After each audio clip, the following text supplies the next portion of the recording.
मुझे ये बताया गया था कि एक इंस्पायरिंग स्टोरी बतानी है, पर ये होता क्या है? कौन है ये लोग जो इंस्पायरिंग कहलाने के लायक हैं? क्या ऐसा नहीं हो सकता कि हम इंस्पायरिंग के मतलब बदल दें? क्या ऐसा नहीं हो सकता कि हम अपने नज़रिए को बदल दें? और शायद ऐसे ही कोई हम में से ही जो हमारे बीच ही रहता हो वो इंस्पायरिंग बन जाए हमारे लिए।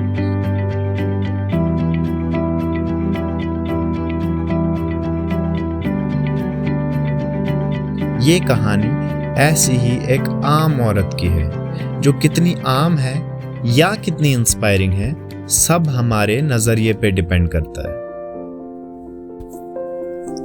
आज से करीब 55 साल पहले गुलाम फातिमा डोडा डिस्ट्रिक्ट में पैदा हुई और बचपन में ही जब उनके अब्बू ने खानदान से अलग होने का फैसला कर लिया, फातिमा और उनके बड़े भाई के लिए मुश्किलें वहीं से बढ़ गई, क्योंकि अम्मी पर पूरा घर चलाने की जिम्मेवारी आ गई थी, जो कुछ न कुछ गुजारा करके कभी दूध बेच के कभी सब्जी बेच के अपने दिन निकालते। 23 साल की उम्र में जब अम्मी के मुताबिक उनकी शादी हुई एक बेहद गरीब घराने में, तब वो किश्तवाड़ आए। फातिमा जितनी तेज और जाहिर परस्त थी, उतने ही ढीले और तन्हाई पसंद थे उनके शौहर इकबाल मलिक। शायद एक कामयाब जोड़ी ऐसी ही होती है जहां एक शख्स की खामियां दूसरा शख्स पूरी करता है। किश्तवाड़ तो आ गए थे, लेकिन यहाँ काम क्या करेंगे, घर कैसे चलेगा, इसका कोई जवाब नहीं था। अब अगर ये आम कहानी होती तो फातिमा घर संभालती और उनके पति काम ढूंढते, क्योंकि आज भी ऐसे हालातों में यही होता है जहां औरतों को मौका शायद मिलता ही नहीं कि वो अपने पैरों पे खड़े हो सके। लेकिन फातिमा के हौसले और कुछ अच्छे लोगों की मदद से फातिमा ने चाय बेचना शुरू किया एक छोटी सी जगह पे, जहां आसपास कहीं भी कोई ऐसी औरत नहीं थी जो अपना घर तो चला ही रही थी, मगर साथ में वो सब कर रही थी जो माना जाता था कि घर के मर्द करें तो ही अच्छा लगता है। मैंने अपने घर वाले को अपने साथ रखा, मैंने मजदूरी की, मैंने इसको भी खिलाया, इसको भी बनाया, इसको मैंने रास्ता दिखाया। ये बहुत सीधा साधा मेरा घर वाला था, ये इसको कोई पता नहीं था दीन दुनिया का। इसको पता था इतना मुझे बीवी है और मैंने इसके साथ साथ, इसने मेरा साथ दिया, मैंने इसका साथ दिया। ऐसे ही वक्त बीतता गया। उनके अब 4 बच्चे भी थे।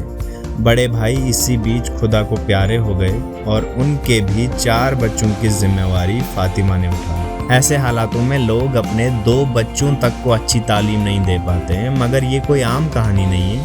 फातिमा को अब किश्तवाड़ जानने लगा था कि एक औरत है जो सिर्फ अपना ही नहीं, अपने भाई का भी घर चला रही है। और उनकी चाय तो थी ही, लोग प्यार से उन्हें गुड्डी बुलाने लगे और ऐसे ही गुड्डी का टी स्टॉल दूर दूर तक मशहूर होता गया। गुड्डी जी अब 8 बच्चों की परवरिश कर रही थी, उन्हें अच्छे से तालीम दे रही थी और फिर सही वक्त आने पर उनकी शादी भी कर दी। वो कहते हैं ना, खुद के लिए जिया तो क्या जिया। और गुड्डी जी की दास्तान भी ऐसी ही है। खुद की ज़िंदगी में जब इतनी मुसीबतें देखी उन्होंने, तो इस बीच कब वो बाकी ज़रूरतमंद लोगों के हमदर्द हो गए, इस बात का पता ही नहीं चला।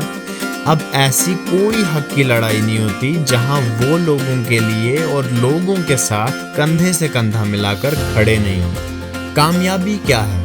शायद हमें इसके मतलब बदलने भी ज़रूरी है, क्योंकि गुड्डी जी और इनके जैसे करोड़ों हिंदुस्तानियों के लिए इसका मतलब है अपने मिट्टी के घर को 4 मंजिला मकान बना देना।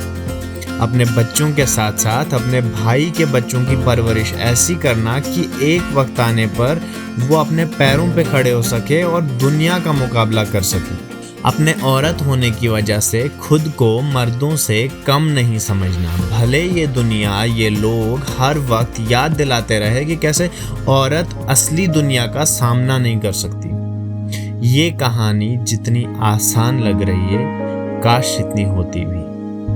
हमें शायद नज़रिया या कामयाबी के मतलब को ही सिर्फ बदलने की ज़रूरत नहीं, हमें खुद भी बदलने की ज़रूरत है।